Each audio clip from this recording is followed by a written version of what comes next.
As the great Aristotle once said, I think, therefore... what was the question again? Here we are. It's a beautiful day. It's ever so nice outside. I can't begin to tell you how lovely the weather is. We are really having a nice time with the weather. It is English Addict. We are back together again. It's so nice to be with you once more, live on YouTube, coming to you from the birthplace of the English language.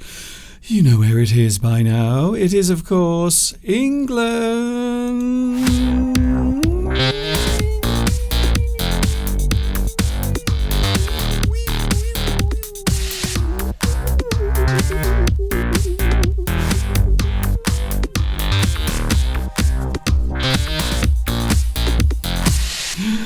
We are back together again. It's so nice to see you once more here on the internet. That is where we are, by the way. Hi, everybody. This is Mr. Duncan in England. How are you today? Are you okay? I hope so. Are you happy? I hope you are feeling happy today because we are here together again. I am an English addict. I love the English language, and I have a feeling perhaps you are one of those as well, in which case you have definitely come to the right place. I was thinking earlier about flies, and now I can't stop itching. Have you ever noticed that? Whenever you think of something, especially something affecting you, your body, after a while you start to imagine that that thing is happening to you. So I was thinking of flies landing on my body this morning, and ever since then all I've done is feel as if flies are landing on me, which is not a very nice feeling. So we are back together again. I was looking around my studio this morning. I was moving some of my lovely equipment, and I found these really unusual things. Very strange things. Can you see them? I'm not sure what they are. So I found this behind my computer, and I found this underneath my desk on the floor. And I think these things have been here for quite a long time, but I'm not actually sure what they are. Does anyone know what these are? And what do you use them for? They're very unusual. This one is very strange. I have no idea what you might do with that.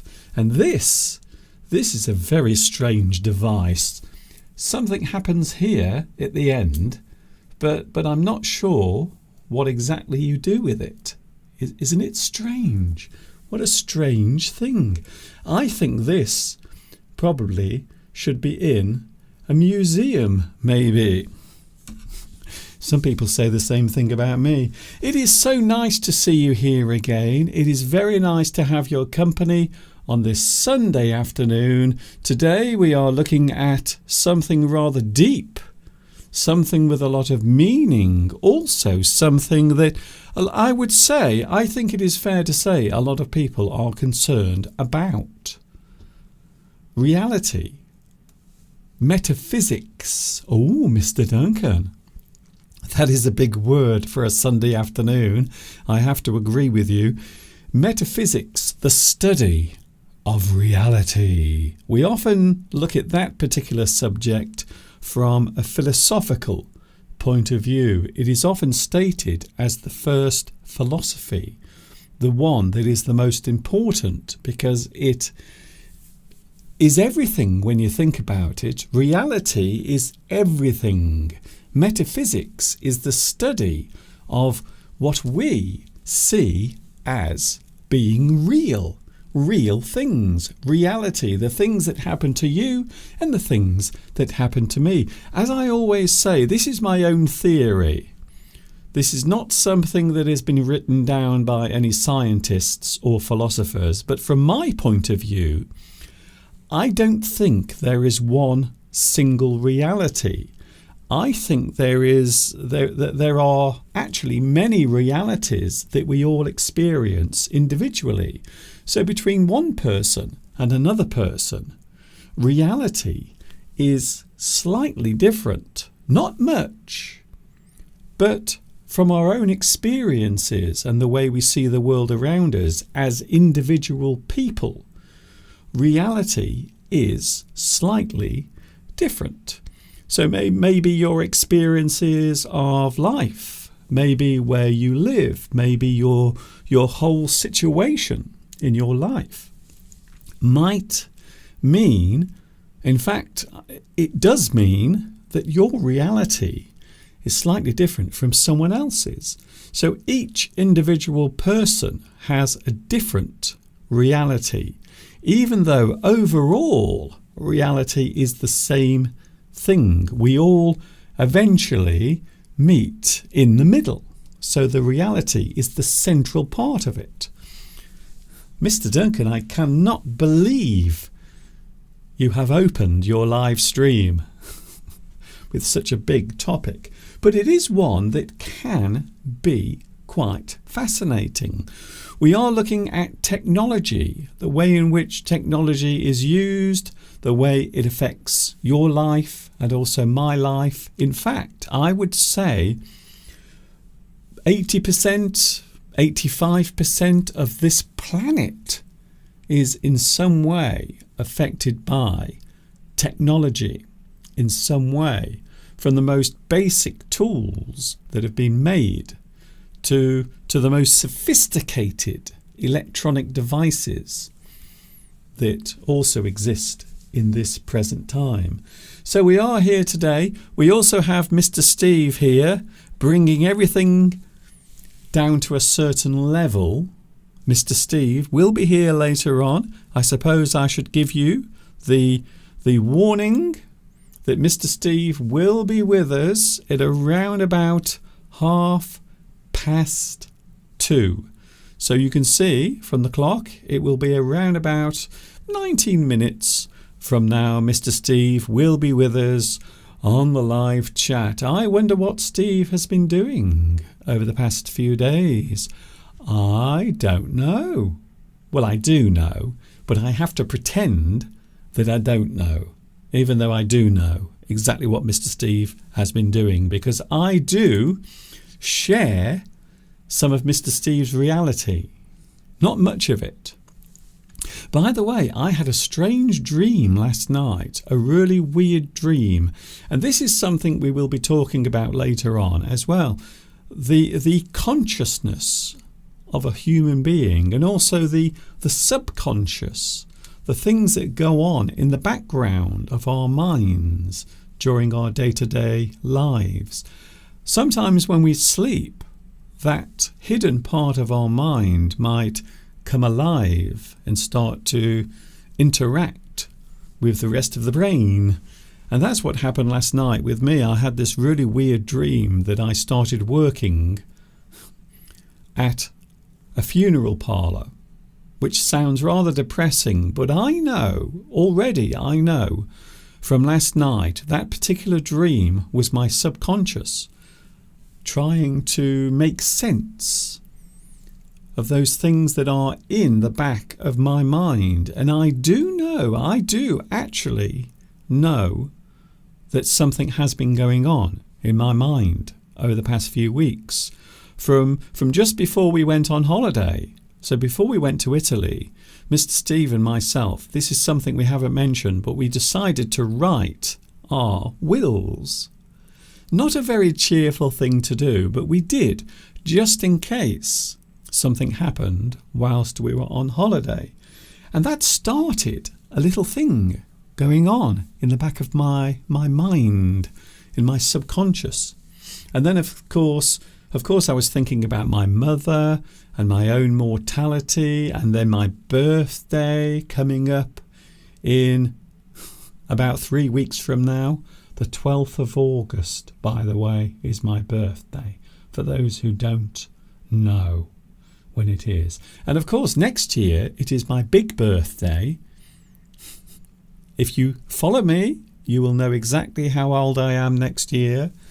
So all of these things have been going on in the back of my mind, in my subconscious. So last night I had this very strange dream where I was working for a funeral director and I was just helping. I wasn't doing anything gruesome. I wasn't touching the bodies or anything like that. I had nothing to do with that. But I was involved in some way. And I think it is part of my subconscious telling me or trying to make sense of all of these things that have been worrying me over the past few weeks.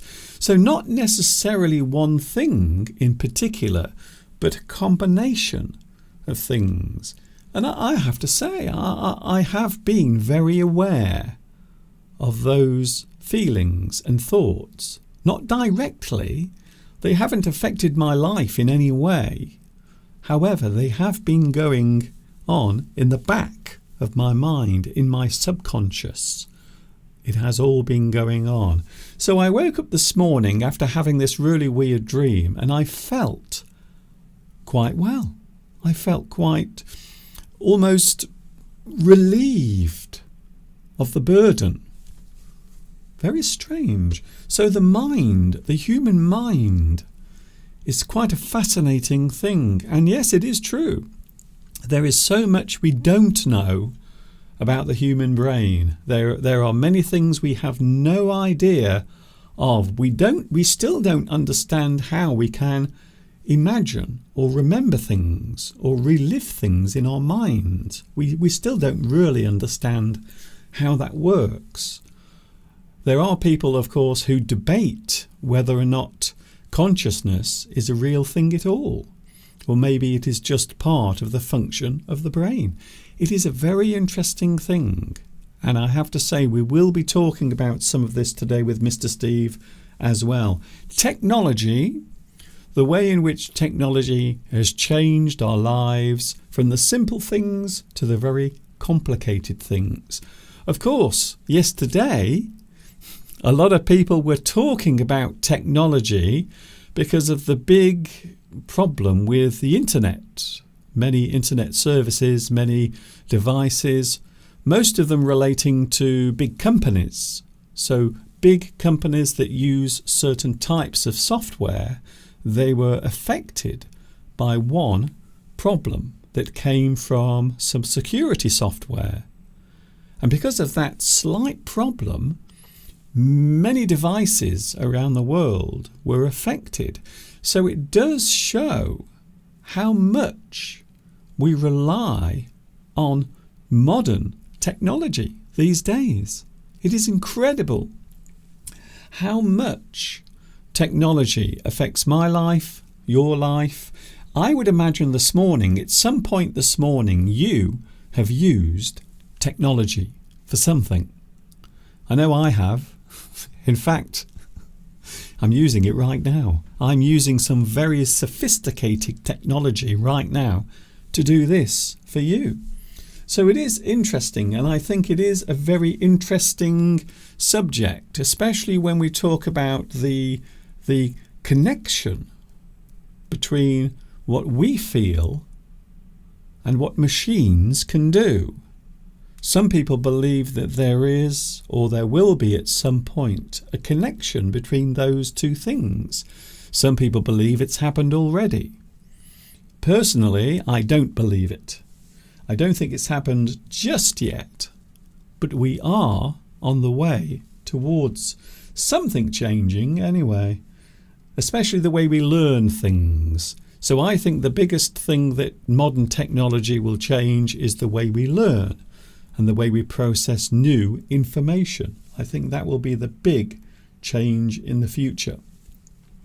Hello to the live chat. I hope all of this talk, all of this deep talk about metaphysics has not put you off. In fact, it might be very interesting. I have a feeling that a lot of people are interested in this type of subject. I know I am. I like reading stories, science fiction stories about the future, the way it could be, the way things might be. Isaac Asimov, who we will be talking about later on, by the way. A famous author, wrote a lot about science fiction and also robotics as well. Hello to the live chat, Beatrice. Oh, hello Beatrice. It's nice to see you here today. Thank you very much for joining me. And yes, you are first on today's live chat.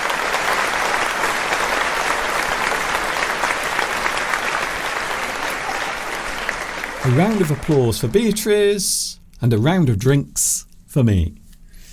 Also we have Vitas. Vitas, you are second. Once again, your finger is a little slow today. Beatrice, I think Beatrice has been practicing her finger clicking. I think so. We also have Valentin. Hello, Valentin. Marutz is here as well. Also Florence. Hello, Only Videos. Hello, Only Videos. It's a very interesting name you have there. Does that mean that you only watch videos? Or maybe you only make videos, perhaps? Hello also to Palmyra is here as well. Payam. Hello, Payam. Nice to see you as well. Yes, he's here. You know who I'm talking about. Luis Mendez is here today. Hello, Luis. Nice to see you here as well. Very nice to see so many people here. Vadim. Hello, Vadim, who is watching in sunny Ukraine. You have sunshine there as well. I have to say, I am enjoying the weather again. It has been a bit horrible, to say the least, but today at least it is nice. We have some nice weather. It's not warm. It's only around 18 Celsius. But outside, the weather is rather nice. There it is now. A lot of people ask, Mr. Duncan, is that really the live view from your window? Yes, it is. That is the view from my window right now, looking out towards the beautiful surroundings in which I live.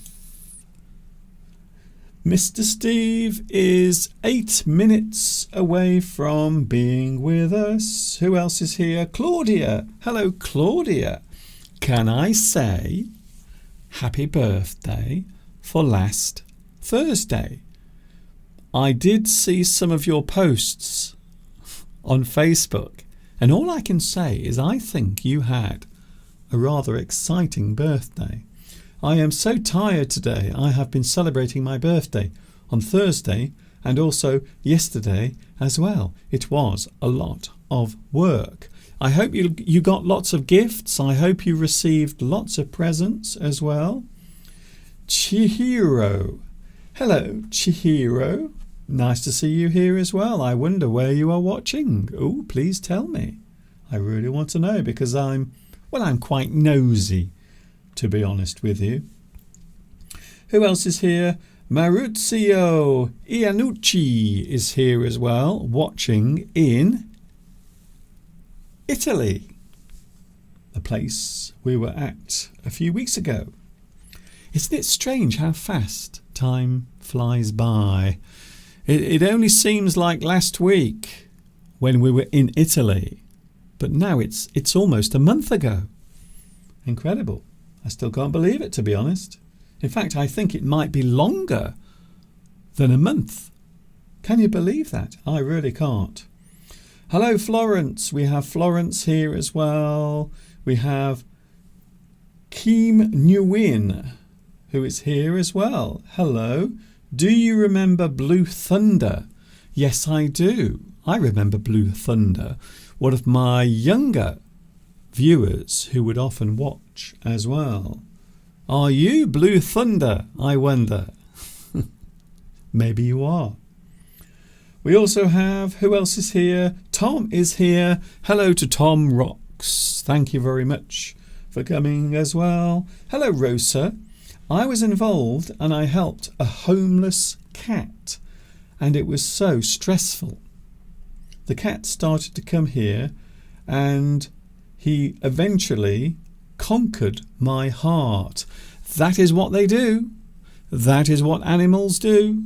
They will slowly work their way into your heart, like some human beings do. Have you noticed that? People, animals, they all have that magical power. Well, some people do, not all people. But quite often with pets, especially pets, certain animals such as cats and dogs, there are a lot of people who cannot resist. If they see a cat walking around the street on its own, they find it very hard not to take that cat in and look after it. My sister, my younger sister, often does that. And so does Mr. Steve's sister as well. They will often take in stray animals that they find in the street. I know what you're going to say, Mr. Duncan. What about you? Have you ever taken in any stray animals? Well, you might say that I am a stray animal that Mr. Steve took in many, many years ago. So the stray animal in my case is actually me. It's true. Steve will be here soon. Now, can I just look at something very quickly? I was going to do this later, but instead I'm going to do it right now. Here's an interesting word that we often use in English. The word is anticipation. I am feeling that particular thing right now. So at the moment I am feeling anticipation. I am feeling excited for something that is coming towards me. Maybe a moment of time, maybe a certain activity, something that I'm going to do, or maybe a part of time or a moment of time that I'm really looking forward to. For example, you might say, I can't wait for something. You are waiting for something, but you can't wait. You are excited because it will happen eventually. So quite often, I can't wait for something. Maybe you can't wait for something to happen. Maybe you can't wait for something to arrive. Maybe you've ordered something and it's going to be delivered to your house, maybe today or tomorrow. Perhaps you are really excited about it. You have anticipation. You are waiting for it. Anticipation can also be negative, I suppose. So you can have anticipation. Maybe you are slightly worried about something that might happen, or you are excited about something that is going to happen. I can't wait to what? I can't wait to see Mr. Steve in a few moments from now, because Steve will be with us in a few moments. We will be taking a short break, but Steve will be here in the studio. We are taking a look at technology, the way technology affects our lives and the way it affects you and me. And of course, all of the possible causes and effects that modern technology can have as well. All of that coming up in a few moments from now. A short break and then we are back with Mr. Steve. This is English Addict on Sunday afternoon. Don't go away.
away now.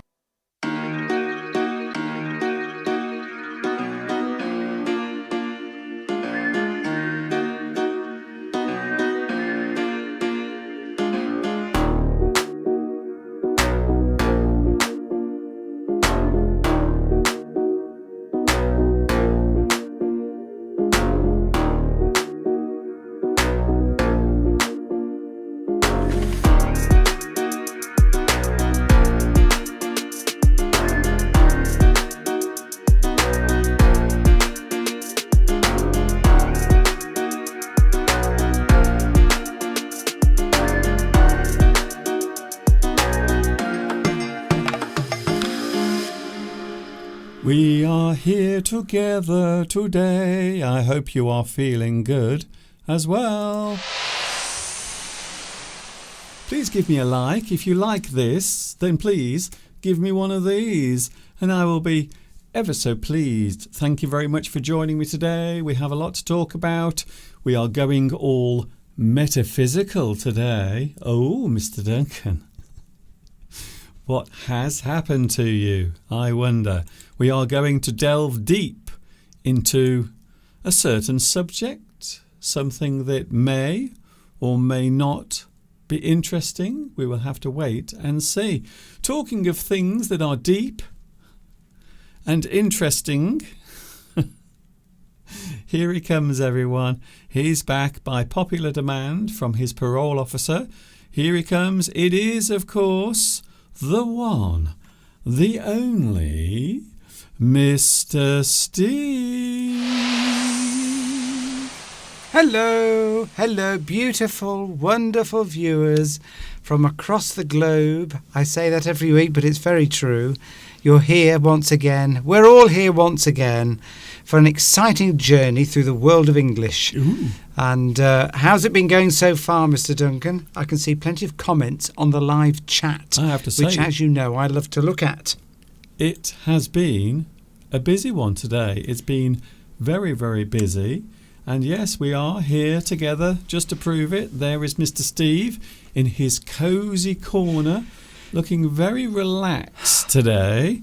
Oh, yes, I could fall asleep on this comfy sofa that once belonged to my grandparents. Yeah. So a lot of people don't realise this, just how comfortable that corner is. In fact, I'm going to let you in on a secret, something that I've never told anyone before on the live chat. Ooh. After this live stream, I will often go and sit in Mr. Steve's chair where he's sitting now, because it is a very comfortable corner. It is comfortable. It is a nice place to sit and relax and unwind. I thought it smelt a bit funny over here, Mr. Duncan. I was What? wondering where the smell was coming from. Oh, Now okay. I know you've been sitting in my chair. Okay, that's I'm joking, of course. oh, okay. Mr. Duncan is always very clean. Good. That's good to know. Yes. Thank you, Steve. That's completely thrown me, by the way. Just a very strange thing to suddenly bring up. But there you go. That's what it's all about. That's what this is.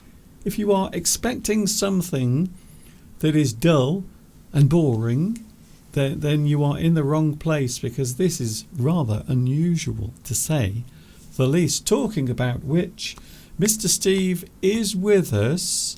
A lot of people today are busy on the live chat, Mr. Steve. I see you've been talking about pets. Well, it's and interesting. Pet ownership. It's interesting because it came up randomly. In fact, I didn't even mention it. I was talking about metaphysics. And then suddenly the live chat moved to another subject, which was pets, or should I say animals that people take in. And I know I did mention this a few moments ago, but your sister will often take in animals, stray animals. Is that true? No, No? my sister doesn't take in stray animals. I thought your sister did. No, Your sister has taken stray animals in. no, Really? no. Not cats? She's got cats. Some Well, I where think do two the cats cats. Where do the cats come from then? She buys them. Really? Yes, she buys them. They're not strays. I always thought Well, it just goes to show, doesn't it? Yeah, it just goes to show. Yes. If my sister's watching, I know. she can verify it. Are you watching? I don't think your doubt sister it, but watches us. And nobody we know in real life would ever dare watch this. But no, she doesn't. She buys them from a reputable pet stores or breeders. I don't know where you buy cats from. No, well, that's what I was thinking, because these days a lot of people will not take in animals that they've bought from an expensive place or a breeder. They will go to maybe a dog's home, or maybe they will take in a stray animal that they've found, or maybe sometimes what happens is they will come round your house and they will sort of walk around, and then over a period of time you will develop a connection with them, and well, then eventually they are what they're trying to do is get into the house by they only want one thing, don't they? And let's face it, we were discussing pets. I was at a party last night, Mr. Duncan. I feel a bit worse for wear, as we say, if you've had maybe a little too much alcohol, too much food, you stay up late, the next day you might feel a bit worse for wear, is what we say. Just feeling a bit tired, a bit, not hungover, because I didn't have that much to drink. But yeah, we were talking about pets, and somebody made the comment about a cat, that you never actually own a cat. The cat owns you, because the cat just wanders off when it feels like it, comes back. They're very independent creatures. Yes. But do you remember that time when we were friendly to a cat that came round our house when we were living in Wolverhampton, and we decided to be kind to this cat? Oh, yes, I know what you're going to say. Yes, and we took it in, we'd feed it, and eventually it would sat on our little, we had like a two-seater bed settee. Okay.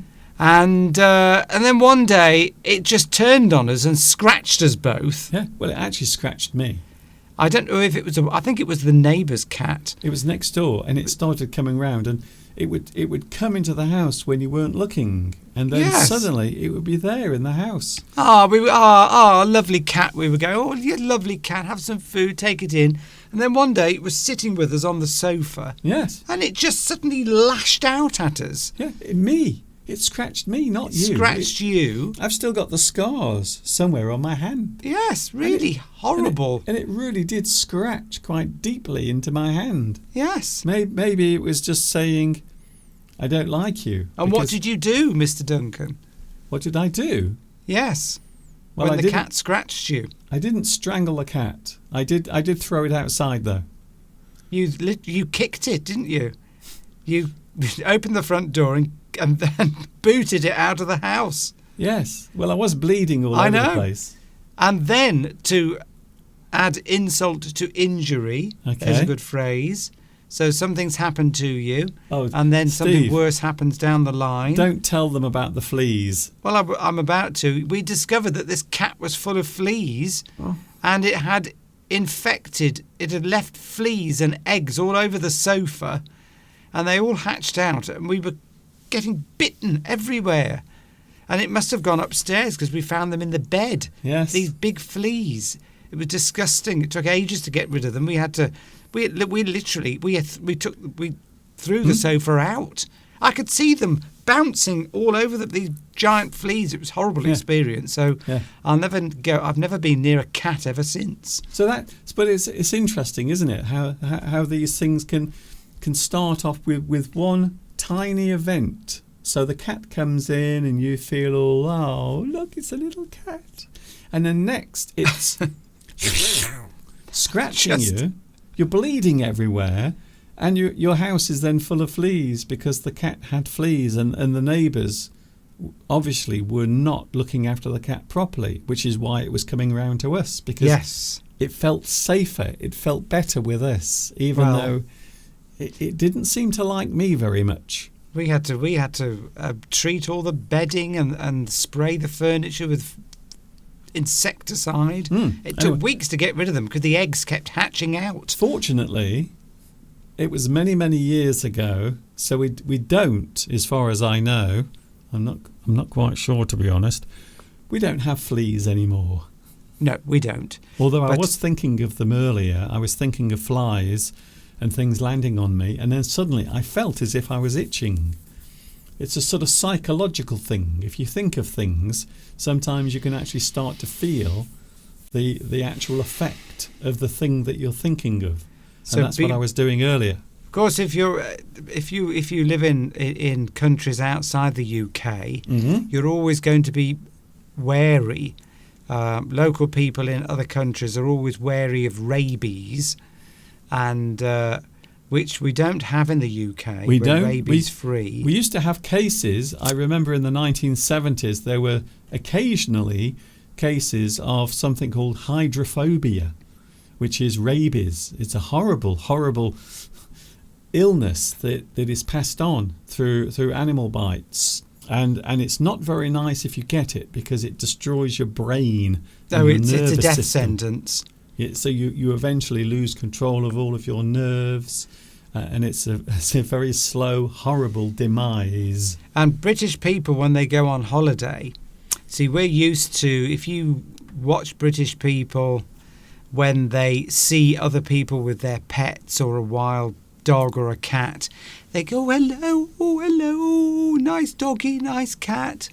We're always going over to them because we don't see the danger. But if you do that in other countries where they have rabies, then you are taking a big risk. Yes. Unless you've had a rabies inoculation. Yes. But yes, so we're always English people are always very over friendly with pets, but I'm not anymore because of that bad experience. And I've had bad experiences with cats when I was younger, because I used to take piano lessons. My parents used to send me for piano lessons. Very posh we were. And the lady the teacher, I never liked her. She was a retired concert pianist, and she was very strict. Very strict. She used to, if you didn't do it right, she used to slap your hands if you Okay. didn't play the right notes. And but she was probably in her 70s, 80s, and she had these cats. And you arrived waiting for your lesson, and these cats would be stalking around, and they'd suddenly leap on you from somewhere and scratch you. And so I'm sorry, cat lovers. I'm sure that there are a lot of very nice cats out there. Yes. Tom has said that sometimes that his cat is watching us while we're on the live stream. Yes. Well, So is your if- cat watching us today, and is it sort of looking evilly at us? Yeah. Well, all you have to do is this. Psst, psst, psst, psst, psst. That's what people do when they see a cat. Whenever you see a cat, I don't know why, but you always do this. Psst, psst, psst, psst, psst, psst, psst, psst. Psst, psst, psst, psst, psst, psst, psst, psst, psst, psst. Because you're trying to attract the cat to you. But I don't know what this is about. I don't know why we do this, but we always do. Yeah, Psst, psst, psst, cat psst, thinks psst. it's getting some food. Anyway, people don't seem to be liking us talking about cats, so we better change on to another subject, I think. Really?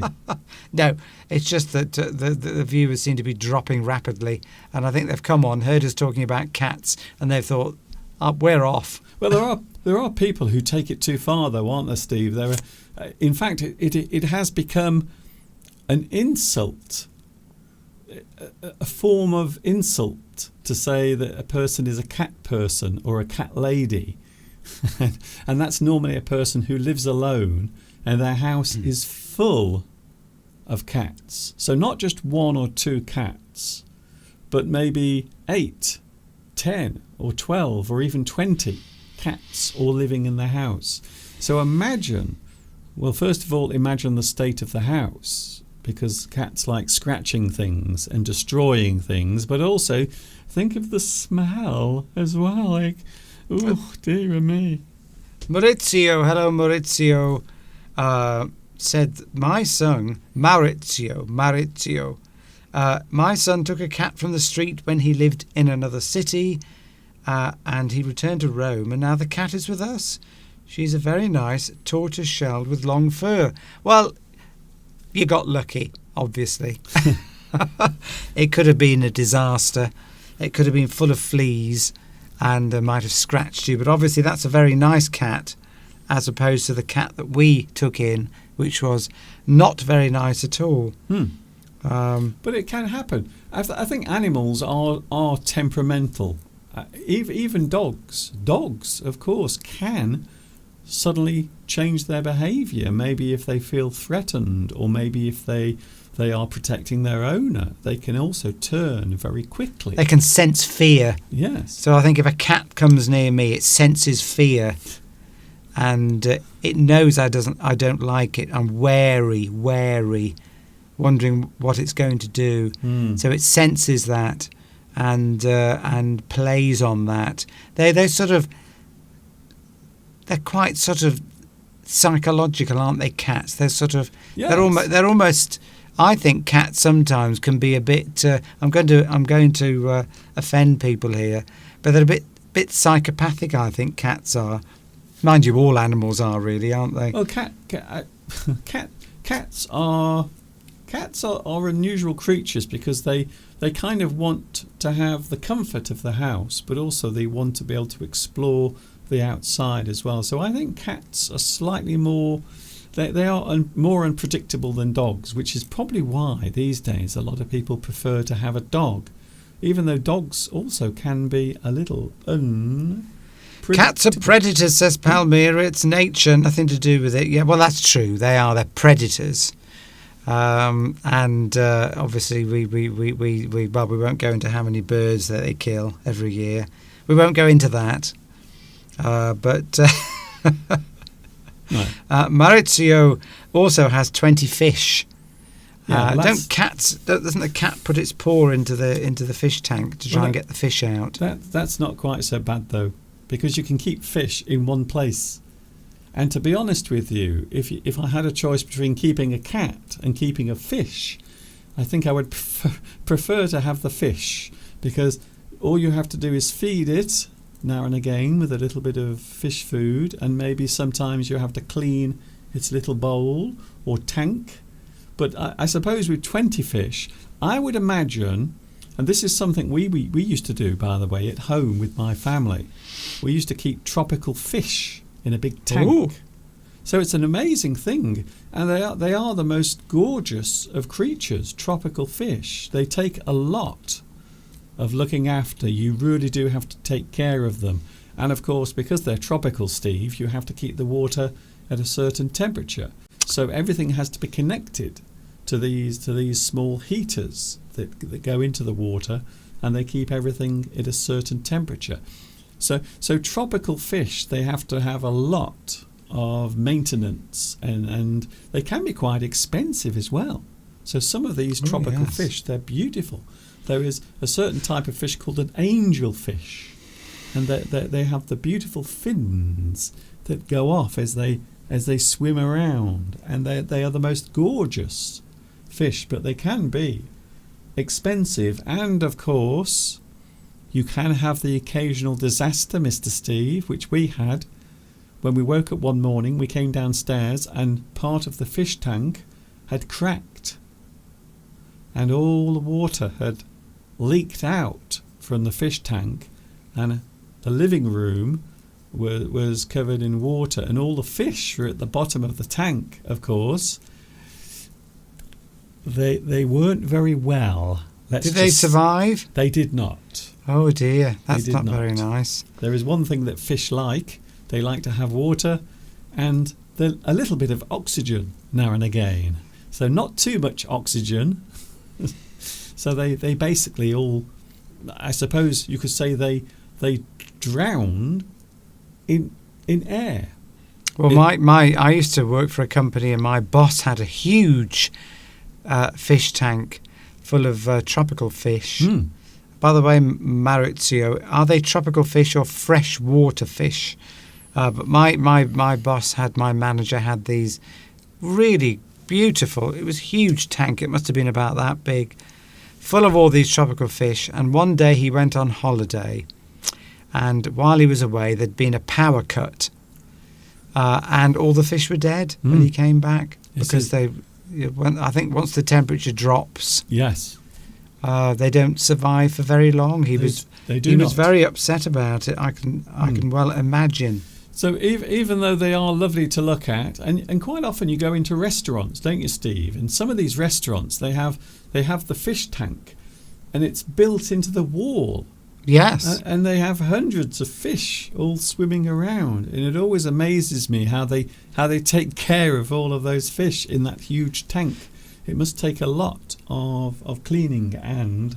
Well, when you go to a restaurant, a fish restaurant or a seafood restaurant, Yes. It always puts me off a bit because you go in and they've got all the big tanks, haven't they? Yes. With the lobster in and the crabs, they're all still alive, and then you sort of point to one and they take it out and cook it for you. Yeah. But I don't like sitting there at a table and I can see all these sea creatures, like the lobster, all sort of moving around in the tanks. And knowing that someone's going to pick one of those and that's going to be thrown into boiling water Yes. and killed. I'm not a fan of seafood. I don't mind fish. It's like going somewhere Steve, and can I there's just a stop you cow there? and they Steve. kill the cow and get the beef out. Steve, Yes. fish also are killed. Yes, I know, yeah. Yeah. I know they are, but you don't see it, do you? So as long as It's- you're not seeing them. You don't see a cow being killed. So it's a bit like going to a field, and maybe you go to a steakhouse, and at the back they have a field with cows, and you can go into the field and choose the cow that you want. Can I have the leg of that cow over there? That cow seems very muscly.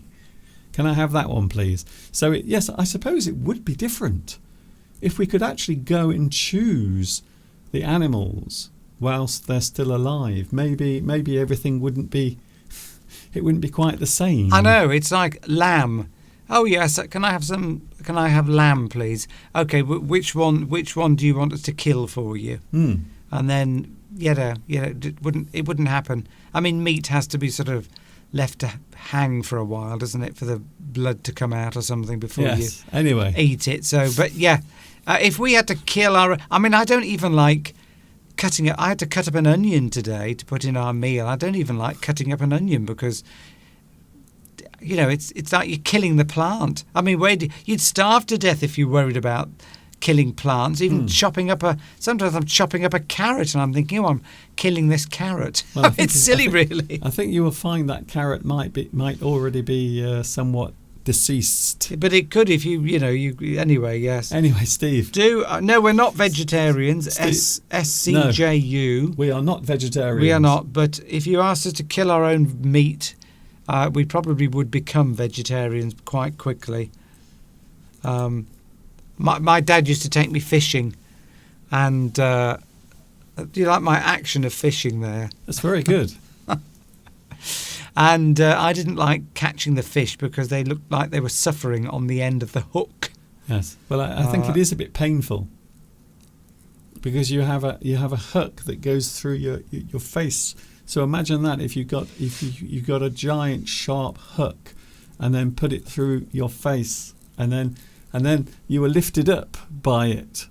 I would imagine it would be a little uncomfortable, to say the least. Just to answer Tom's question, yes. When I'm in my performances, plays, musicals, operettas, I don't get paid. No. We're an amateur group, so amateurs normally don't get paid unless you're particularly good and in demand, but it's quite rare. So yeah, we're all a group of about 30 people, and the only person that gets paid, well, there's two people that get paid, Mm-hmm. the musical director and the producer. So all of the actors on the stage, you're all doing it. We're doing it for free. You're doing it because you love. It's like a public service, It's a really. bit- It's Didn't we like have this- charity. Didn't we have this conversation last week? Probably. There we go. Meritsu says, I have a tropical aquarium and its maintenance is easy. The problem is during summer when the temperature is high, because the correct temperature should be 26 Celsius. Yes. I suppose you could have the opposite problem, couldn't you, Steve? Yes. So instead of the temperature dropping, you might have too much temperature or too high temperature, and then the fish also won't survive in that situation. That's happening in some of the oceans, isn't it? Where the sea temperature is rising, and certain types of plant life, Coral, is not surviving, and that's affecting all of the fish that thrive on those certain types of plant and also coral. So it is interesting. So we always think of the temperature dropping, but of course it can also be too hot. So you might come back one day and find all of your fish have all been cooked. So if it needs to be kept at 26 degrees, and the temperature in Rome is say 40, I'm presuming then you might have air conditioning in your house. Yes. So that is what would keep the temperature down. I'm guessing, but I would imagine. No, Tom, we haven't got the performance on YouTube. We weren't allowed to film it this time, apparently. I don't know why. We asked for... I know why. Amateurs. I have this lovely phrase. I can't remember where it came from. Professionals know how to do something. Amateurs think they know how to do something. Where did you get that definition from? I don't know. It's. I'm just trying to think actually who it came from. Technically, the only difference between an amateur and a professional is that one gets paid and the other one doesn't. Yeah. I mean, I've seen some amateur productions and they're better than some of the ones you see the West End. And we've had people come up to us after some productions we put on, and they've said, I've seen this same production in the West End and yours was better.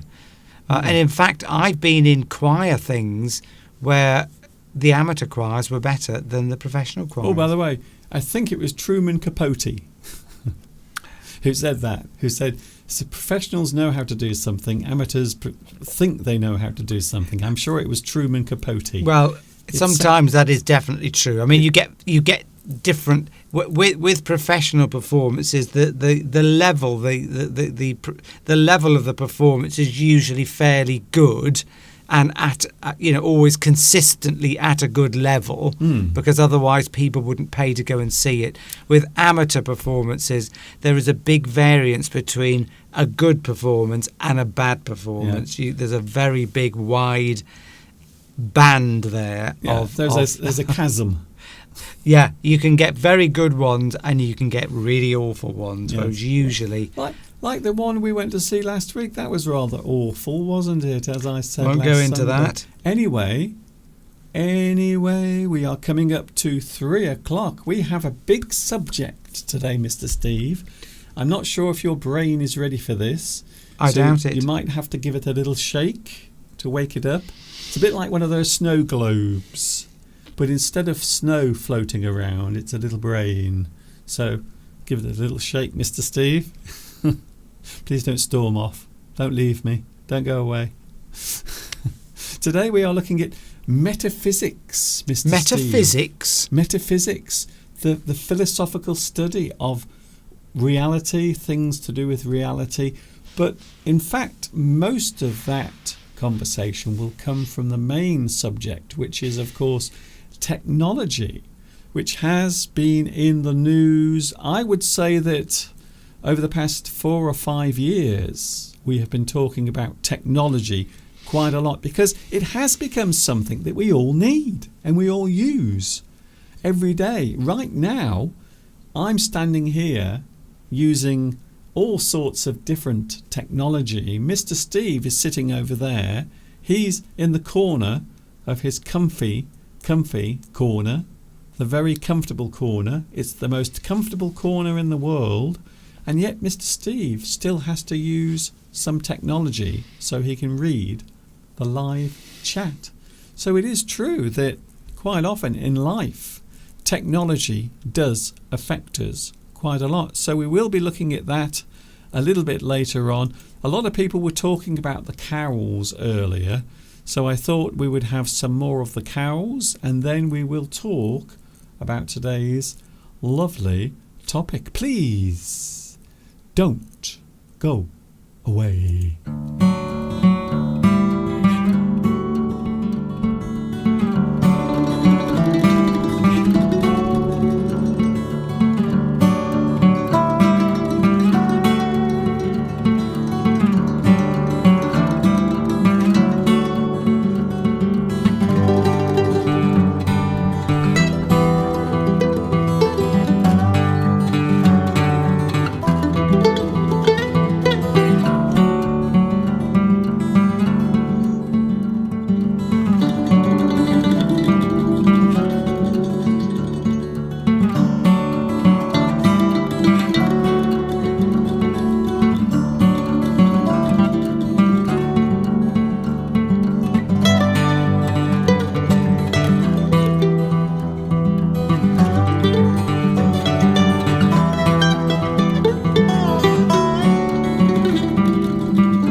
For the first time since we moved here, we have no cows at the back of the house. It's very, very unusual. I can't believe it. It just seems strange, doesn't it, Steve? Yes, that's the sad part about that video, is that we don't have a repeat of the cows this year. Yeah, the field at the back is very, it's all just long grass that's all flopped over. It's wild in the rain. It's completely wild at the back of the house. I've never ever seen the field at the back of the house look anything like that. It's just gone crazy. In fact, everything has gone crazy. This morning I looked out the window, Steve. I noticed there are lots and lots of butterflies fluttering around already, more than usual. And that they are all the little white ones. So I would imagine in a couple of weeks we will get all of the other varieties of butterflies fluttering around. So I think this year it's going to be a good year for spotting butterflies. I have a good feeling about it. So if I get the chance, I'll do some filming. We've got a small, what you call a buddleia, or a butterfly tree or bush in our garden, and long sort of purple flowers, and the butterflies love them, and I've noticed quite a few butterflies on it this year. It's a very popular common plant in the UK. A lot of them grow wild, but they have lovely purple elongated flowers with lots of nectar and hundreds of little sort of flowers around each stalk. Okay. And the buddleia or buddleia, I think it's I don't know how it's, couldn't spell it to you. No. Yes, there's lots of them growing wild in the UK, but we've got like a miniature one in our garden. The butterflies love it. Yes, they do. The butterflies, I think there will be a lot, because this year the weather has been crazy. It's been wet and then warm and then hot and then wet, and now it's warm again. The good news is, of course, I think my hay fever is slowly vanishing over time. It's easing off. So I'm quite pleased about that. Isn't it nice to be here, though? It's very easy to forget that we're just standing here. Well, I'm standing, Mr. Steve is sitting, and we could just talk like this, and you can just tune in and watch us, even though we are hundreds and in some cases thousands of miles apart. Technology is amazing. You don't need me to tell you that I always get rather excited about technology. However, some people, Mr. Steve, some people are not excited about technology. They don't like it. In fact, some people are afraid of technology. So I thought we would briefly go through this subject and talk about technology, the effects of technology, the reason why some people feel afraid, the effects it could have on us, of me, on you, on everyone. Maybe from the past, certain types of technology have affected us. But of course, as we become more and more progressive and more advanced with our technology, you might find that those threats will become more common. So that's what we're looking at today, Mr. Steve. Technology. And I have gone to such a lot of trouble to make today's captions. And also, can you see here, look at the workmanship that has gone into this. No other English teacher will spend time and effort designing all of this just for you, so you can enjoy the words that are coming up on the screen right now. Did you employ the help of AI? No, I did not. Oh. No, all of this stuff is being designed from clips that already exist. Nothing here has been designed. Nothing. None of it. Not even Mr. Steve. A lot of people say... Sorry? It's all right. I'm just saying, carry on. Okay. A lot of people say Mr. Steve is AI, but he isn't. He's real. He's a real human being. Technology has always helped to advance human progress. And I would imagine, without even thinking, now not modern technology, I'm not talking about just modern technology, but think about 100 years ago, 200 years ago. Technology has technically, as its name suggests, been around for many years. So it has always been there, and it's always been there helping people. So any device or machine used to make a task easier is a form of technology. Would you agree with that, Steve? Yes, I would, yes. And of course the Industrial Revolution kick-started everything because people wanted ways of making things that were quicker and didn't need so much labour from human beings, because if you get rid of human beings in the production line of something, that item becomes cheaper and you make more profit from it. And of course that is what a lot of companies are getting very excited about AI. Yes, anyway. Because they can employ less people. We'll talk about that in a minute, profit. Steve. We're talking about the past. I was going to say as well, this subject, of course, has been prompted by a certain event which happened the other day, which I'm sure you're going to mention. I am going to mention it. And of course, because of that event. Okay. So any device or machine used to make a task easier. So even from the very simple tools that have been used in the past for farming or anything that can make a job easier, you can describe it as technology. It is something that is being used, a contraption. I love that word, by the way, contraption.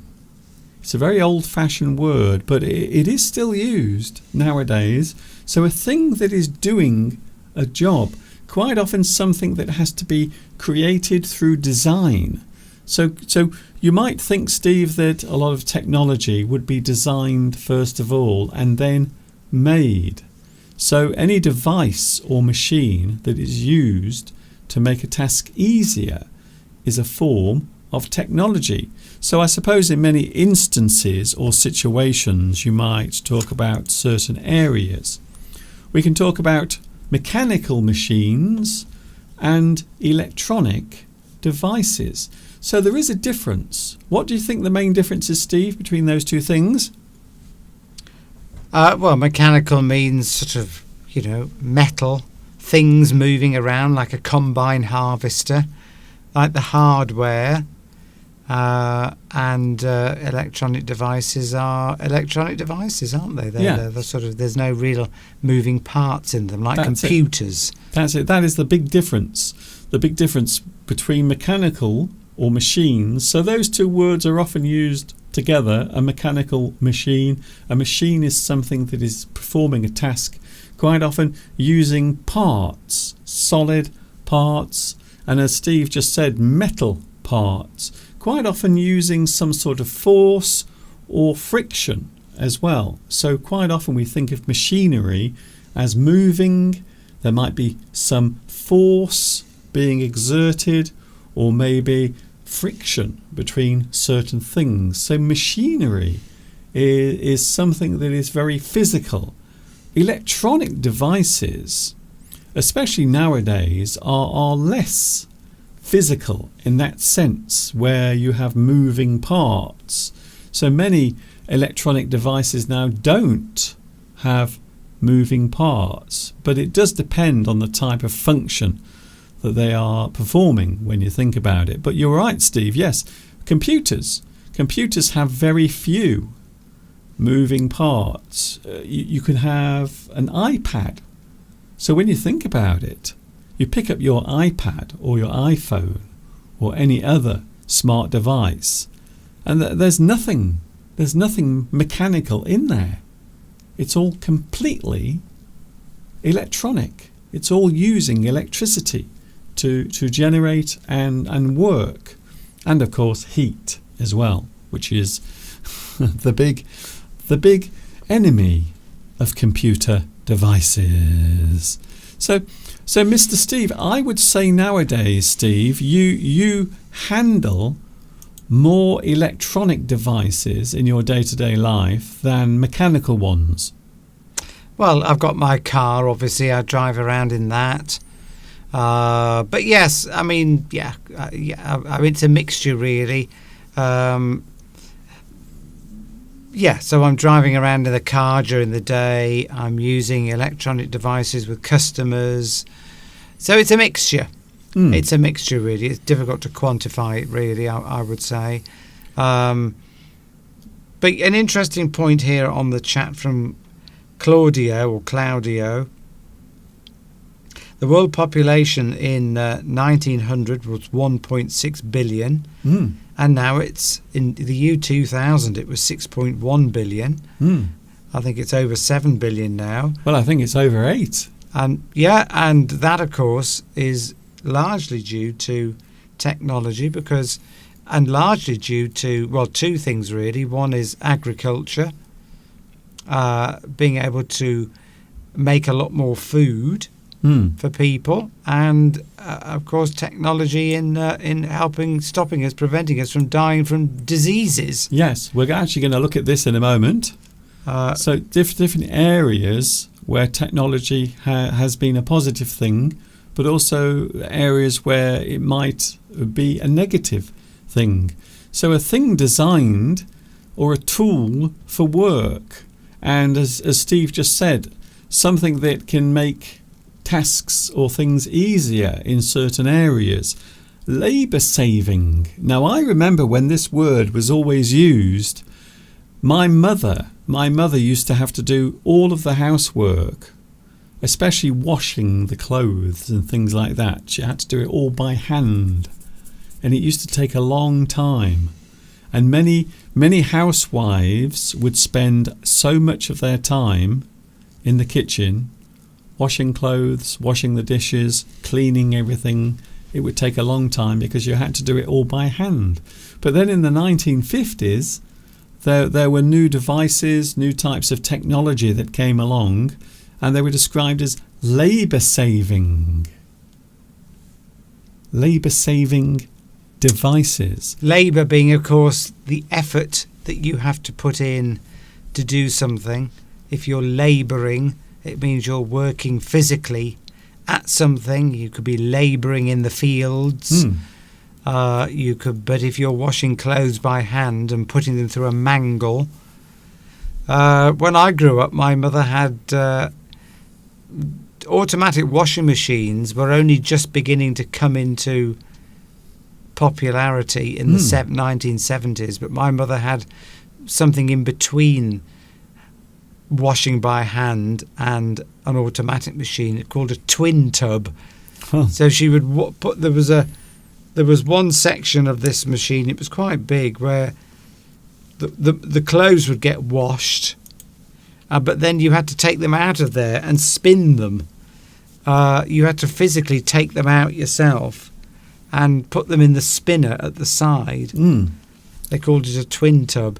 But then, of course, those were replaced by fully automatic washing machines. But it's interesting how, even in the 1970s, my mother was still having to do quite a lot of labour when it came to washing clothes. Because she had to, when you took it out of where the clothes had been washed and put it into the spinner bit, you had to put water in it, spin it, then put more water in it, spin it again. And then you had to. It was such a physical task. I can see my mother now having to pull out all these blankets and sheets, all heavy with water, and put them into the spinner. Yes, it is, and that's even back then. That was seen as a sort of labour-saving device, even though it wasn't really saving much labour, just some of it. So labour as well is effort. But my mother told me, of course, about when she was young. Her mother she washed everything by hand, and they had a mangle to get the water out of the clothes. And now we just have automatic washing machines. We just put it in, but of course what we were promised was that all these labour-saving devices would give us more leisure time. Yes. But have they? Well, maybe some, but of course a lot of people's time is now occupied doing other things, like, rubbish things probably. And I don't know. I don't know if I have any more spare time now than I used to. Anyway, Possibly. We'll move on to this a little bit later on, because we are talking about the upsides and also the downsides as well. So things that are labour saving. It used to be a big buzzword in the 1950s, the 1960s, and also into the 1970s. We don't tend to use that phrase anymore, labour saving. It sounds a little bit out of date, but I think you can still refer to things as being labour saving, definitely. The most useful types of technology. So this is posed as a question. The most useful types of technology. Now, Steve, you mentioned one of these just a few moments ago.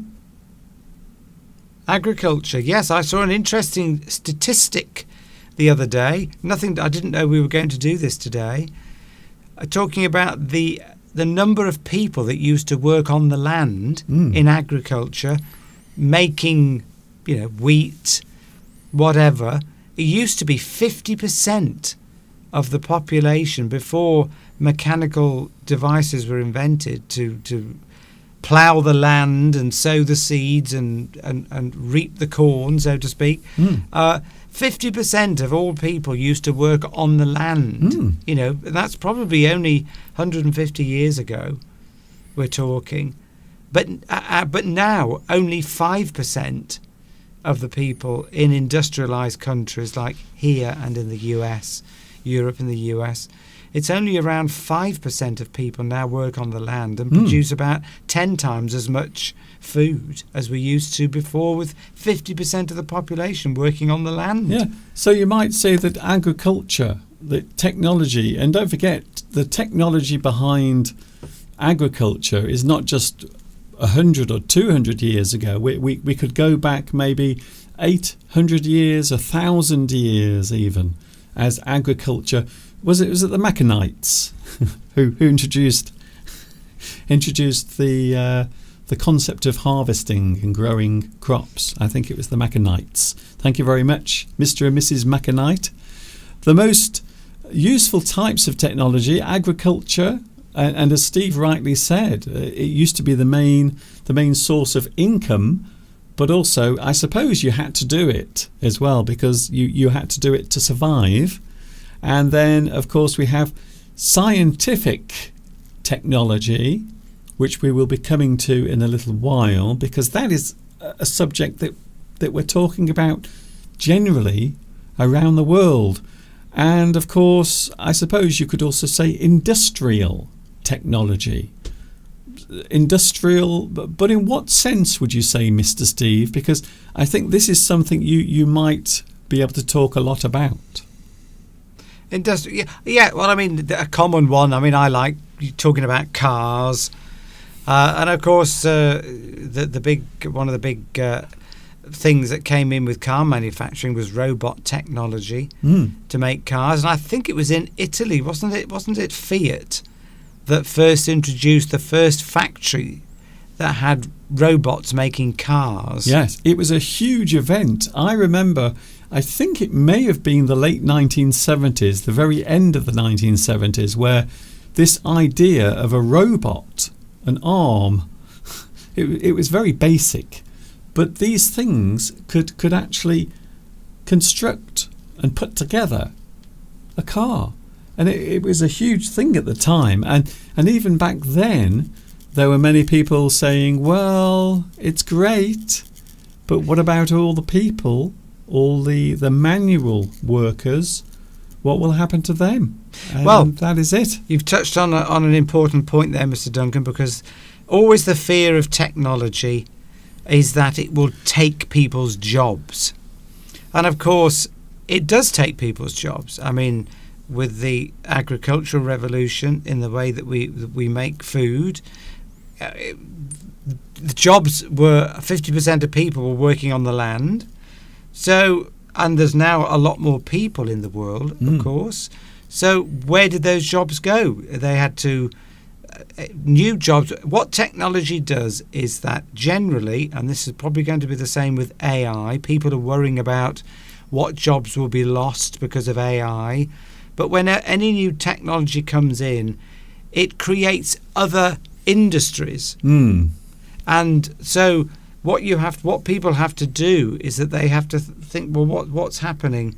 Everything's changing. I need to have another skill and move into another area. So when a new technology comes along, it invariably creates new jobs in other new industries which nobody thought of would ever exist before the new technology came along. And obviously it's disruptive at the time. Yes. And there are two areas, aren't there, Steve, that seem to have become the focus of everything, and that is energy use and energy production, and as you just said, your favourite subject, car manufacturing, because I suppose of all the things that we use, and I'm sure you can come up with some others as well out there in YouTube land, but of all the things we use in our day-to-day life, I think probably the one thing that has been the cause of misery for humans and probably nature has to be the motor car. Well, I think you're being a bit negative there, Mr. Duncan, because obviously the car has caused a great deal of freedom for us. So I think it's positive. So, I mean, we can talk about the environmental impact, of course, of cars, which is bad, as somebody has pointed out here on the live stream as well, that, of course, there's a lot of pollution caused through all this technology because we're not very good at businesses want to make lots of profit.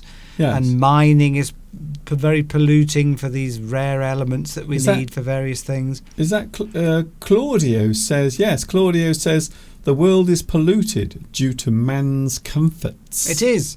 But of course, I mean, people do fear technology. Just going back to what I was saying about technology taking people's jobs, and AI will take those repetitive jobs because it's very good at sort of replicating it. That's probably the area it's going to be best in, is doing things that are easily repeatable. And so there are going to be lots of jobs that will go, but they will be replaced by new jobs. Because, I mean, it's not like we have... I mean, there's a lot more people in the world now, but employment is very high. There aren't that many people who aren't working. If you look at the US, if you look at industrialized countries, Europe, there are parts of Europe where unemployment is high, but generally it's quite low. So there must be jobs. And of course, as we all become richer, then there's more service jobs. I mean, there's coffee shops everywhere, restaurants everywhere, leisure facilities, all employing people in the service. The service industry has grown massively. Yes. So when we talk about service, we are talking about shops, maybe companies that provide a certain type of service, maybe accounting, or maybe advice for running a business, restaurants, and that type of thing. So all of those sorts of things. So I suppose you are right, but I suppose technology has always been sold to us as a concept, as a way of making your life better and easier at the same time. However, the truth quite often is the opposite. Quite often it makes life more difficult. I mean, we don't need to go very far to see the effects, because Mr. Steve quite often complains about technology, the way it gets in the way of his life when he's trying to do things. But you mentioned cars, of course, Steve. So even though cars have changed how they work underneath the metal, they work differently, they use different types of energy, they're still basically the same thing, and they still have to be manufactured and made in the same way. So very little has changed when you think about cars. The only thing that's really changed is the way they're actually powered. Yes, and obviously new technologies have made cars more efficient. If you think of the Model T Ford, the first mass-produced car, I think it was the first one, and if you look at a modern EV, I mean they've got four wheels and a steering wheel, but the efficiency, I mean, even if you just talk about a car that's still powered by a combustion engine, the efficiencies are much greater now. There's more technology in them, but essentially, as you say, it's the same thing. It's a metal box with four wheels, a steering wheel, and seats for 4 or 5 people. Yeah. I suppose the biggest change that's come along with cars is the safety aspect as well. Yes, I mean, cars have got a lot heavier because of safety regulations, and cars are getting bigger because everyone's getting bigger, so the cars have got to get bigger. People want to carry a lot more stuff around with them. But yeah, it's all about, and as Lewis has just put something in, I was about to say, it's all about companies making money. Companies invent things, and that is the drive, the spur for technology, is really companies trying to outdo their competitors with something new that's better than the one before. Yes. And because of competition, which is why America, Europe, and industrial countries have done so well, is because when you allow competition to take place, it fosters and drives innovations in technology. Yeah. So without that competition, then you lose that spark of innovation, and technology stagnates. Yes, that's actually quite interesting, because it's not just about competing for sales or profit. It's also everyone trying to keep up with each other. So every time that race goes forward one step, then everyone else also has to catch up. Yeah. So I think that's probably one of the reasons why things always seem to change nowadays. Again, this is something I find quite annoying as well. Mr. Steve hates it, but I also don't like it very much when things keep being changed or updated, and it does seem to happen more often. And I think that really comes from companies or technology manufacturers all trying to stay ahead of each other. Yeah, that's it. Yeah. I mean, a car, somebody will bring out... I mean, if Ford... if no other car companies had come into the...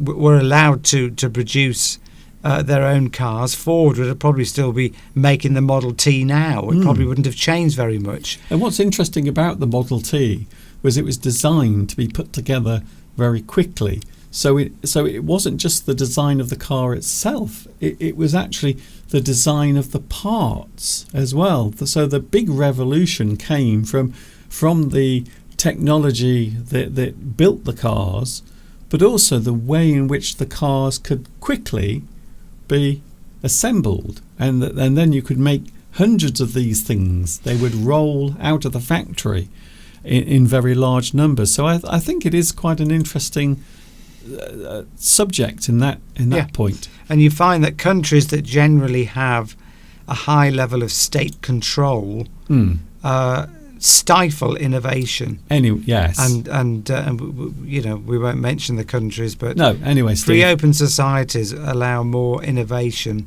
more technology, and thus this is what drives it. Yes. So the difference between mechanical and intelligent machines. So this is where there seems to be a divide. So for many, many years, we often saw mechanical things and electronic things as being very similar. They seem to follow the same path. However, over the past 10 years, those things have slowly started to separate and almost go their separate way in two different directions. So mechanical and intelligent machines. So when we talk about intelligent machines, I think it is a word that we often use incorrectly. Intelligence is something that is allowing one thing to do something else. You might talk about people. Human beings are intelligent most of the time. So there is a difference between mechanical things and intelligent machines, but they are kind of going separate ways now, because we think of intelligent machines as being fairly docile. They're static. They're just in one place. So when you look at your computer device, maybe you have a PC or a laptop, it doesn't do very much. It doesn't stand up. It doesn't walk around. It isn't performing a mechanical function. It just sits there in front of you.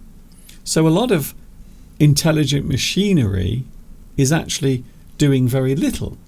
It's performing tasks that we would otherwise perform ourselves using our brains, I suppose. But it's not really intelligence, is it, really? They call it intelligence. Yes. I mean, it's like artificial intelligence, AI. It's not really intelligence. It's just algorithms working away in the background. And it's programmed to respond depending on what inputs go into it. Yes. So it's not really thinking in the same way that we would. No. It's just got a lot of information stored in it, and if you ask it certain questions in a certain way, it's just answering those questions based on information it's already got. It's not thinking about it on an intellectual level. It's just spewing out. It's a bit like when you buy a brand new computer. Your computer will know nothing about you. It's just a blank, empty computer. The hard drive is virtually empty. The only things inside the computer are the things that allow the computer to function. But it can't do anything else. It can run programs, but it can't do anything. You can't ask it anything. It's like that famous moment when they developed when a computer beat the world chess champion. Yes. You can't beat a computer at chess. But it's not thinking about it, because all it knows is there's a finite number of moves that you can make in chess, and the ones that there's a lot of them. Yeah. But there are a finite number. Yes. So if you program those all into a computer, it can appear to be cleverer than you, but it's just working out from a list of instructions what is the best outcome from moving that chess piece here, there, or whatever. Yeah. It's not thinking about it. It's just in its programming. That's it. Yeah. If you move it here and that all those chess pieces are here, then the outcome's going to be more favourable for it for the game. That's it. It's a bit like weather, how they can predict the weather more accurately because they just have all of the records from the past 70 or 80 years of weather conditions. So they just take all of that data, and whatever the weather is doing today, that the computer can then look through history at all of those weather conditions that were similar to the one we're having, and it will kind of predict. It will say, well, because this is happening, this might happen next. So they often describe those things as models. They will come up with the possibility of what the weather will do next, but it is all done with information that is already known, and quite often that information has to be put into the computer. So you're right, Steve, the computer isn't really doing it. All it's doing is processing using ones and zeros very fast. It can't create something. It can't create something or think in a creative way. It's just relying on stored information. So it can't suddenly come up with a new concept. That's what AI can't do. At least it can't do it at the moment. No. It can't come up with a new way of thinking, a new concept. It can only use the information it's currently got. But anyway, I don't know enough about that really. Next, the phrase. Now here's an interesting phrase, Steve. We've heard this a lot, this particular phrase. And I know a lot of music fans will say, oh, Mr. Duncan, it was an album released by the Police in the 1980s. You are right. Ghost in the Machine. But it's a phrase that's been often used as well over the years. And a lot of people think that this relates to computers, but in fact it goes way back to the philosophy of us, human beings. And there are those who believe that our consciousness and everything that we think is separate from the physical part of our body. So what they're saying is basically we are machines with this little thing driving it. So think of the ghost in the machine. That is literally what it's referring to. It's referring to your little spark that's going on in there. So imagine being, well, some people believe in ghosts.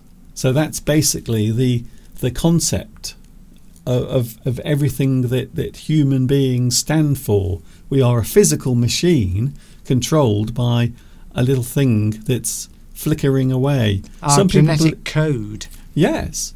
But the subconscious and the conscious is separate. But some people believe it is as much part of the mechanics of the body as it is being our way of observing the world around us. So I find that quite interesting. So it doesn't necessarily refer to machines itself. It is actually talking about us, the ghost that is operating this. That is inside this machine operating it. And over time it has been adapted and adopted by modern technology and computer manufacturers as well. So we think of something taking over a machine, and quite often they will use that phrase as well. So the connection between the thoughts and the mechanics of a person, these are interesting concepts because we think something, but our thoughts don't actually affect the rest of our body. The things we feel and the things we think aren't affecting your arms and your legs. It's like the two things are separate. Does that make sense, Mr. Steve? I'm not quite sure what you're saying there, Mr. Duncan. Well, it's not what I'm saying. It's a concept. You mean like automatic stuff? I want to move my leg. I don't have to think about it. I just move my leg. Is that what you mean? That's it. But also the actual you being you being Mr. Steve, that essence of your consciousness. What part of your body is that, or is it separate? And that's basically the divide between those two things. Well, some people believe it is, and some people believe it isn't. Yes. Do you have a soul or not? There's that distinction between people that think that you've got a soul and that lives on your essence of your being. When your physical body dies, you've still got this soul that lives on. Or is your conscious mind, it's like your conscious mind in a way, does that live on after your body dies? Yes. Or is your conscious mind only a product of your physical body and your brain, but also it will die with you? But what we're talking about is during your life, when you're alive. How are those two things connected, if at all? And I find that quite interesting. And it does move on to the next thing, of course. So the impact or effect of technology on people, because we think of ourselves as being a thinking machine, which of course we are. But what about when technology develops those same traits or those same abilities? So you might talk about the impact, and this is what you mentioned earlier, Steve. Yes, exactly, on taking jobs. When computers first came along, they took a lot of jobs. When agriculture first came along, mechanical agriculture, it took a lot of jobs. But they usually replaced. History shows that when a new technology comes along, other jobs are created as a result of that new technology.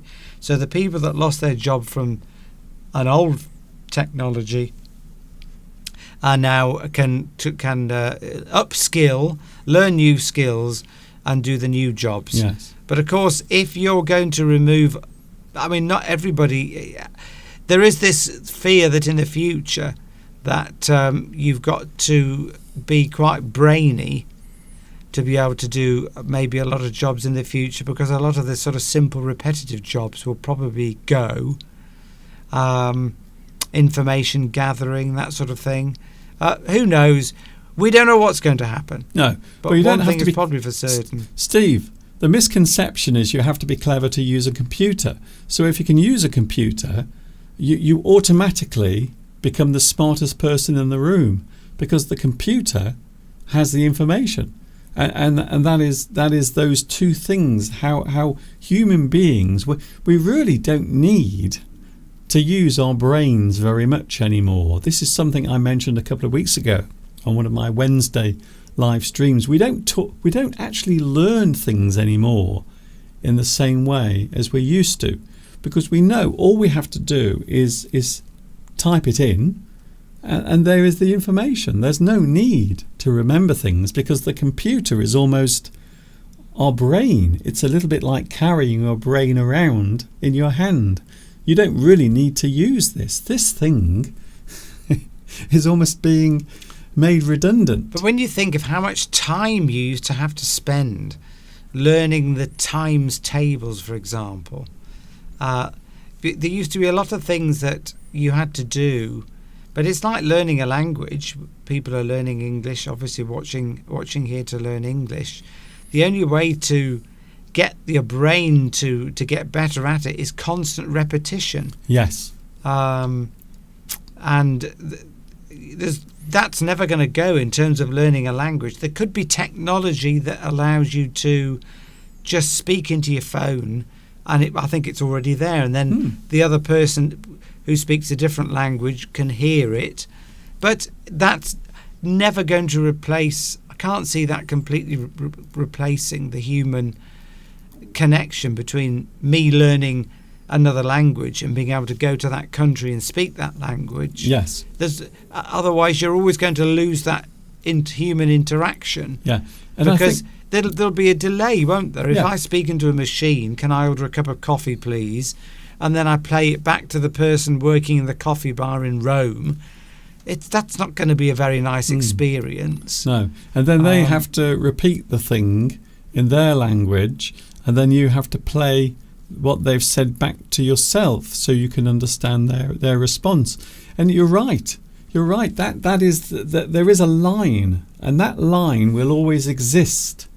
It's never going to go away. That line that exists between human contact, that need for human beings to communicate and talk and to share and of course to learn as well. That will never really go away. That's one of the reasons why I don't feel particularly threatened by modern technology in that particular area, Steve. So you do actually bring up a very interesting Well, you see, point. look what technology's done for you. Look what technology's done for a lot of people on YouTube. Yes.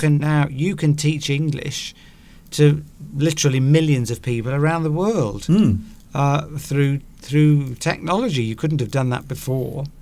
If you wanted to teach somebody English before, you'd have had to go into a classroom and teach people. There'd be no other way. But now you can help people this way to learn English.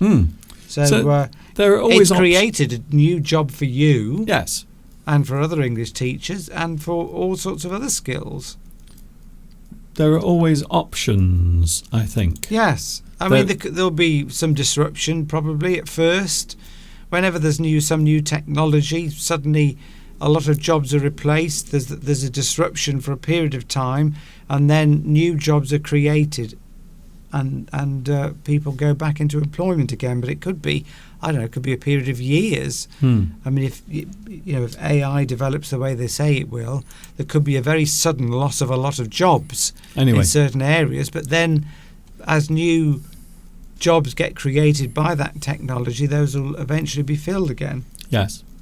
So the impact or effect of technology on people, well, technology, of course, affects the workforce. I think we've pretty much covered that over the past few minutes. So we won't go into that again, because we've basically just talked about the workforce, the way technology can come along and it can take people's jobs away. Technology affects, Mr. Steve, security. Now, I did mention earlier that there was a bit of a drama concerning technology around the world.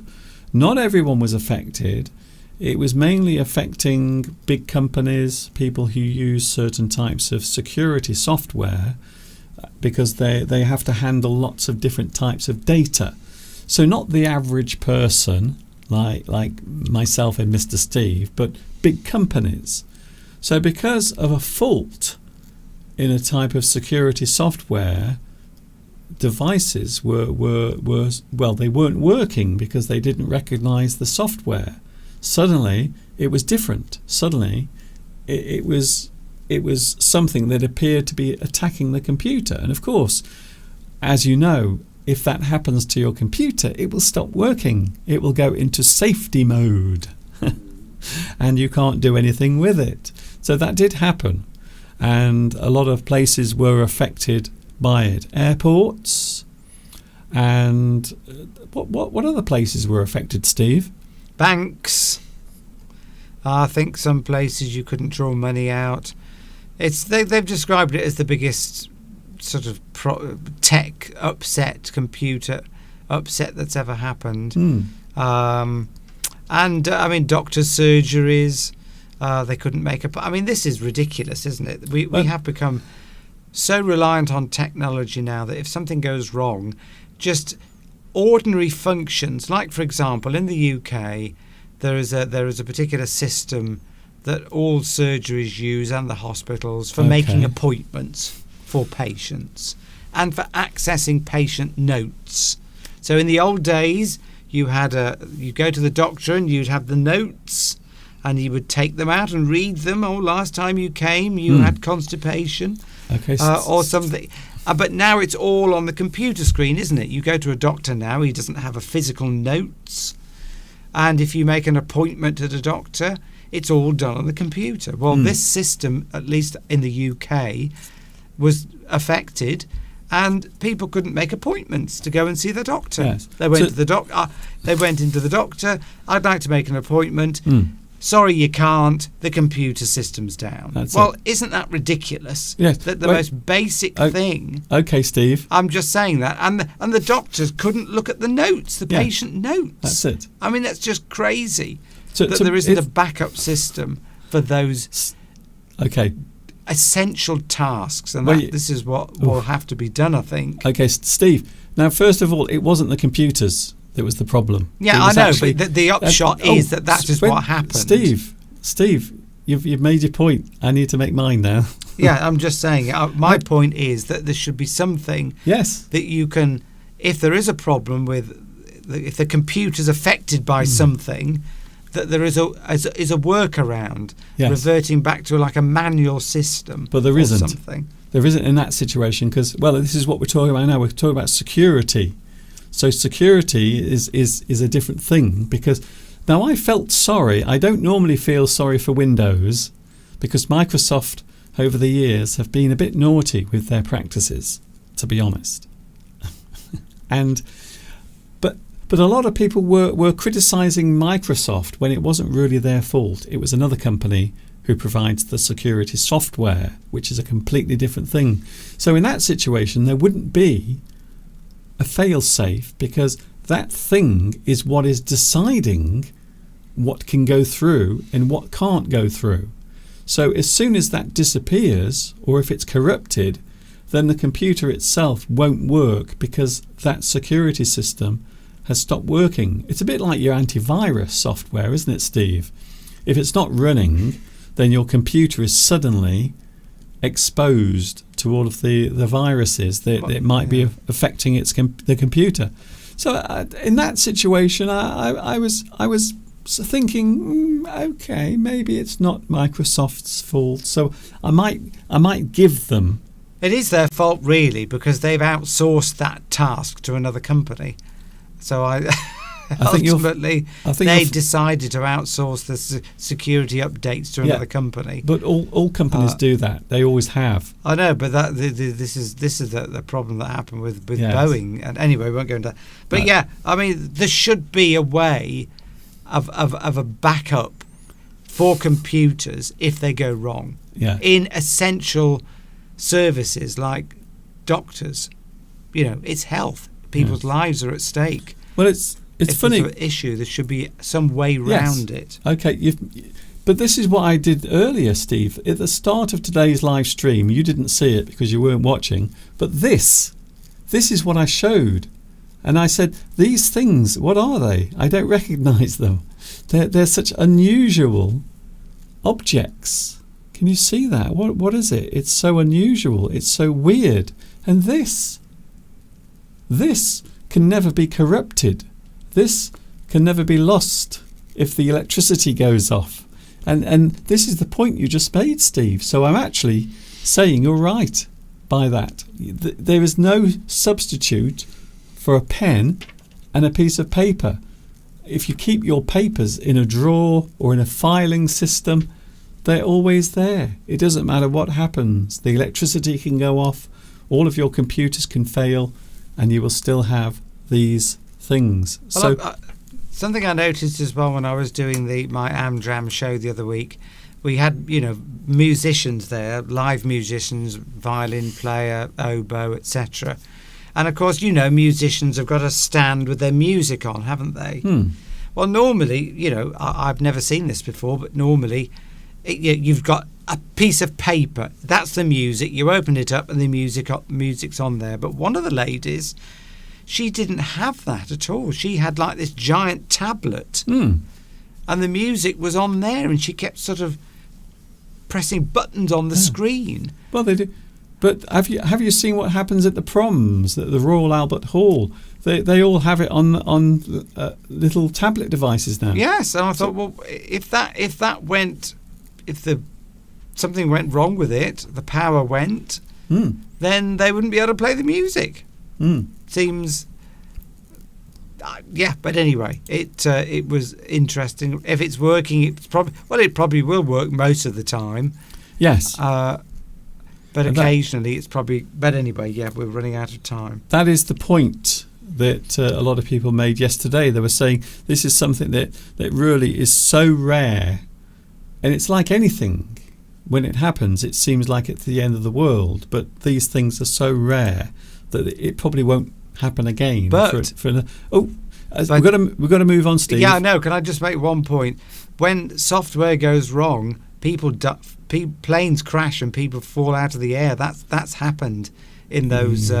We won't mention the company, but 2 planes crashed, didn't they? Yes. Due to software faults. Yes. It didn't fail though. That the pilots weren't able to overcome. Yes. So there's got to be a way of overriding this. Yes. When it goes wrong. I agree. So technology can also affect privacy as well. Another big one. So when you go on the internet, Steve, what's the first thing you do normally when you go on the internet? I put in my password. Yes, but also you just look at things. You look at things. Every time you look at anything on the internet, anything, whatever it is, shopping, news, anything, it is being recorded. It is. Whatever you think with your fancy software and your blockers, trust me, it's still getting through. Someone is still tracking what you are looking at. Whatever you think, it is still happening.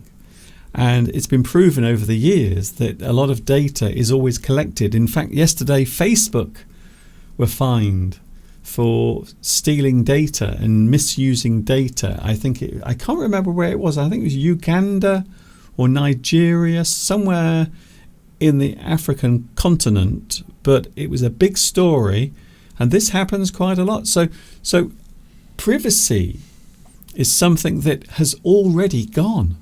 It's just that we don't realise it. Companies say that they delete your data after a certain period of time. I don't believe that. I don't think anybody does. It's used. They might delete it, but it goes somewhere else. Yes. Yeah. Well, it is. It's semantics, isn't it? Because they say that we don't keep the data, and the reason why they don't keep it is because they've already sold it. So they don't need to keep it because it's done its job. So it is. There is a little bit of trickery happening with that. So you can say you've deleted it, but it doesn't mean that you've used it or sold it to someone else for them to use, which is a completely different thing altogether. So we often think of privacy and, of course, the environment, Steve. Can you think of one way that technology affects the environment? You mean in terms of pollution? Anything. Yes. There's... Everybody talks about the amount of CO2 in the atmosphere, don't they, due to industrial activities and human activity, cars, oil, burning oil. But the weird one, of course, computers and software and places that run these massive databases, they use a phenomenal amount of electricity that has to be generated.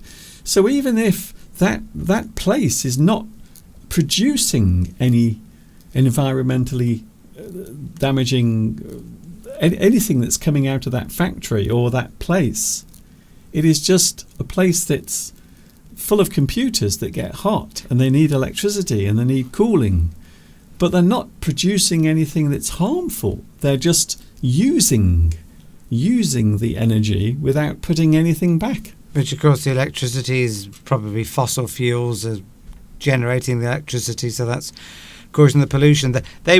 People used to, wasn't there a few years ago, everyone was complaining about Bitcoin mining using huge amounts of electricity and contributing to global warming. But apparently the AI revolution will make that look like nothing. It will use up far more electricity than this Bitcoin mining used to do. Interesting point from Lewis has mentioned this a few times, that when new technology comes along, it's the distribution of that, or the people that have access to it are normally the wealthiest in society. And yeah, as that is a fair point. Quite often, when new technology comes along, it's very expensive and it's only available to the richest in society.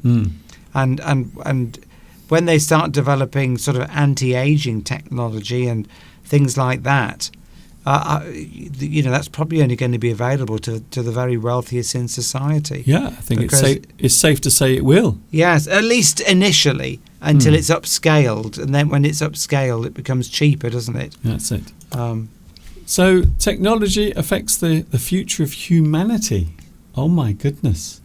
The future of all of us. Because machines might become more intelligent or more clever, perhaps. So this brings me on to an interesting book, a collection of stories, by the way, called I, Robot by, of course, Isaac Asimov, Mr. Steve.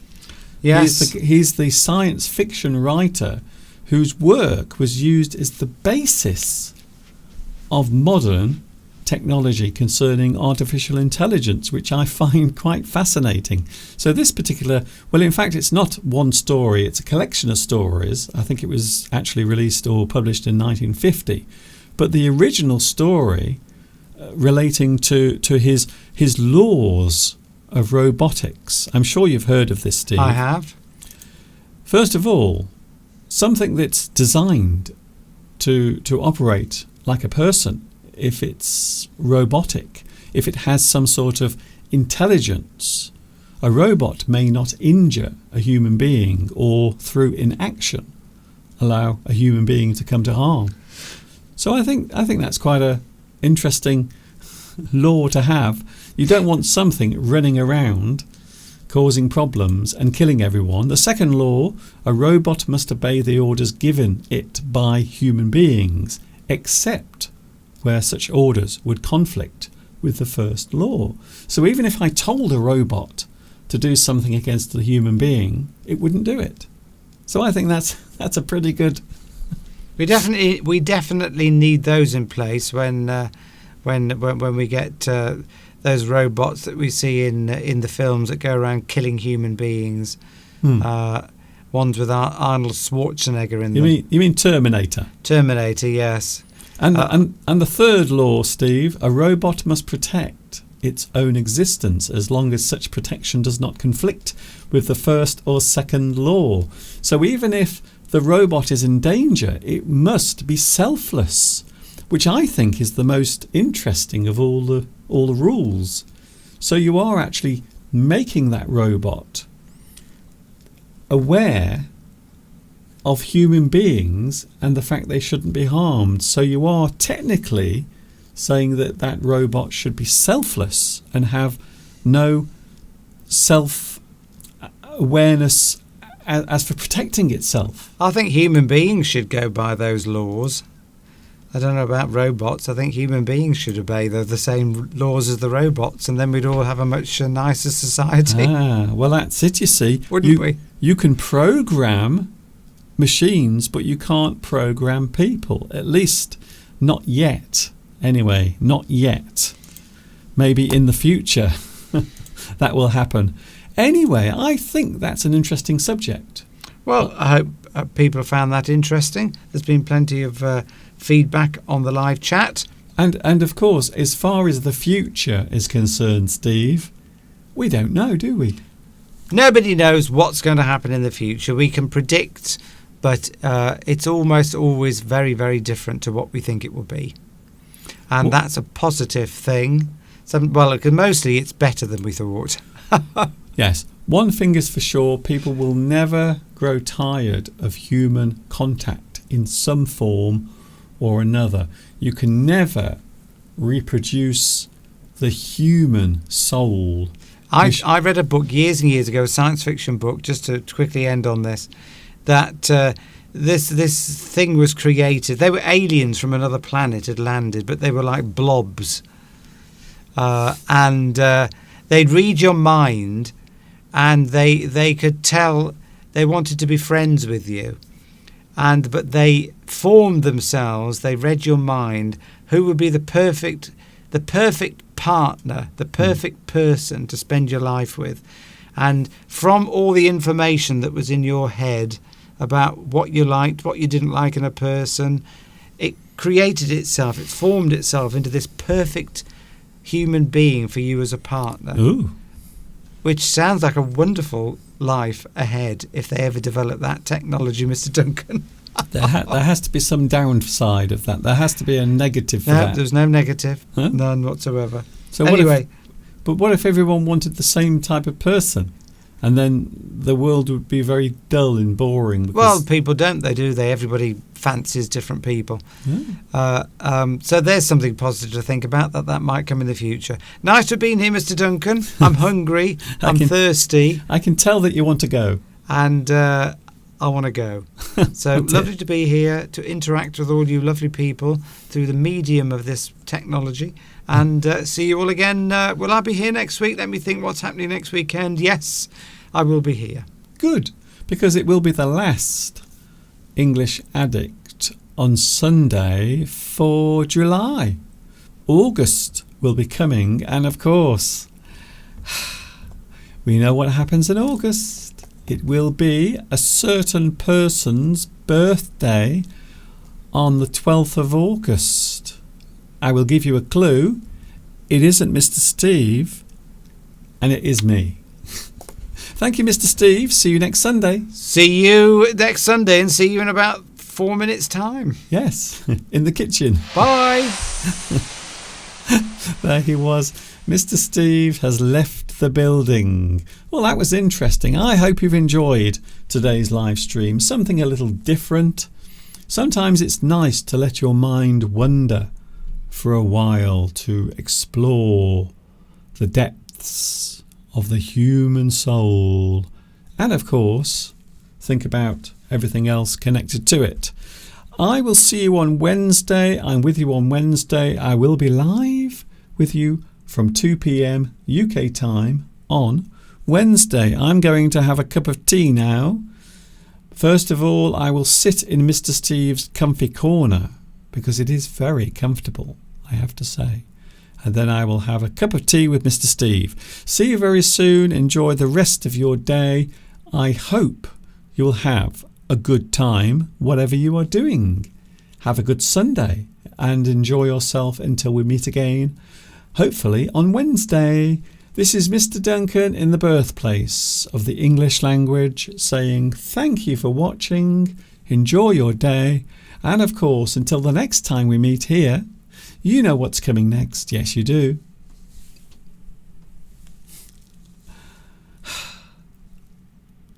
Stay safe. Stay happy. See you on Wednesday.